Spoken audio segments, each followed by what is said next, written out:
Wall Street uses words and they're meant to confuse when they say credit default swap, interest rate arbitrage, all manner of terms and concepts that are thrown around liberally in the financial press. Most people don't get it. They don't know what's going on.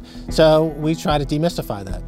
And 99% of everything you read in the Financial Times or Wall Street Journal can be broken down into the same 3 or 4 concepts of what's going on. There's very few new tricks under the sun. There's stocks, bonds, commodities, property, and now crypto. And everything kind of falls into those categories. And all the, what I would call criminal activity, are variations on the Ponzi scheme. And certainly the biggest Ponzi scheme of all being the US dollar. The ICO market is obviously an unbelievably fast-growing variation on the crypto coin space. My first comment would be that last week alone there were something like 65 ICOs. Now, there's no way you can do due diligence on 65 new projects. There's just no way. So these projects are getting through without proper due diligence, number one. Now, who are the investors in these projects? Well, these investors are Bitcoin millionaires in many instances, multimillionaires, and according to Bruce Fenton, there's about 8 or 9 Bitcoin crypto billionaires.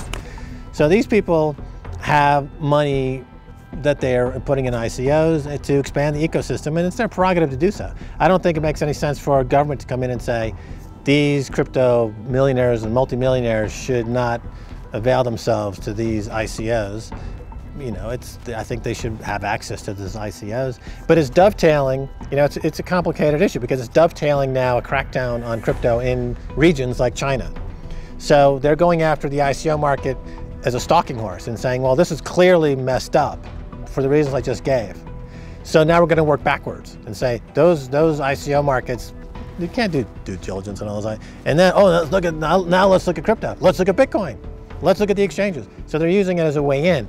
So in that regard, the ICO boom, it might put a bit of a spanner in the works, you know, in terms of getting to where Bitcoin and the crypto market needs to be to fully obliterate banking oligarchs and shysters like Jamie Dimon. You know, Jamie Dimon, of course, loves to see confusion, loves to see China acting the way that they're acting. And finally, the world is catching on. People look at Jamie and they think of tapeworm, they think parasite. And that's what you should see when you see Jamie Dimon and his ilk, Lloyd Blankfein and others in that class of what I call financial terrorists.